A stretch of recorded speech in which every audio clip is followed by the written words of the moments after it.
தேர்தலில் கூட்டணி இல்லாமல் தனித்து போட்டியிட வேண்டும் என கூறும் தவேக தலைவர் விஜய் ஆட்சி அதிகாரத்தில் பங்கு என்று அரசியல் கட்சிகளை கூட்டணிக்கு அழைப்பது ஏன் என்று அதிமுக மாநில செயலாளர் அன்பழகன் கேள்வி எழுப்பியுள்ளார். மறைந்த முன்னாள் முதலமைச்சர் ஜெயலலிதாவின் 78வது பிறந்தநாள் விழா கொண்டாடுவது சம்பந்தமான ஆலோசனைக் கூட்டம் அதிமுக தலைமை அலுவலகத்தில் நடைபெற்றது.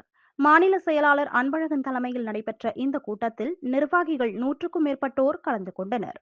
பின்னர் செய்தியாளர்களை சந்தித்து பேசிய மாநில செயலாளர் அன்பழகன், ஜெயலலிதா பிறந்தநாள் அன்று பிறக்கும் குழந்தைகளுக்கு தங்க மோதிரம் பரிசாகவும் மற்றும் ஏழை எளிய மக்களுக்கு தட்டு வண்டி, ரிக்ஷா வண்டி, தையல் மிஷின், கிரைண்டர், மிக்சி, இலவச புடவைகள் மற்றும் அன்னதானம் உள்ளிட்டவைகள் வழங்கப்பட உள்ளது என தெரிவித்தார்.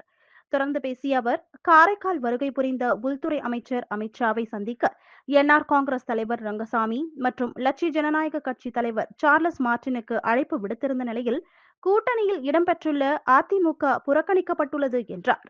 மேலும் புதுச்சேரியில் ஆசிரியர்கள் 25 நாட்களாக போராட்டம் நடத்தி வருகிறார்கள்.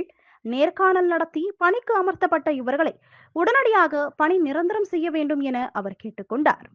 மேலும் நாடாளுமன்ற தேர்தலை சந்திக்க முடியாமல் புறமுதுகிட்டு ஓடிய தவேக தலைவர் விஜயெல்லாம் அதிமுகவை விமர்சிக்க தகுதியில்லை எனவும் தனியாக தேர்தலை சந்திக்க வேண்டும் என்று கூறும் விஜய் ஆட்சியில் பங்கு என்று அரசியல் கட்சிகளை கூட்டணிக்கு ஏன் அழைக்க வேண்டும் என அன்பழகன் கேள்வி எழுப்பினார்.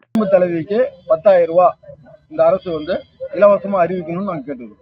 இப்ப காலி பணியிடங்களை நிரப்பும் போது உங்களை வேலை கொடுக்க மாட்டேன்னு சொல்றீங்கன்னா இதை விட ஒரு கேவலமான ஒரு கீழ்த்தரமான ஒரு சிந்தனை உடையவங்க யாருமே இல்லை.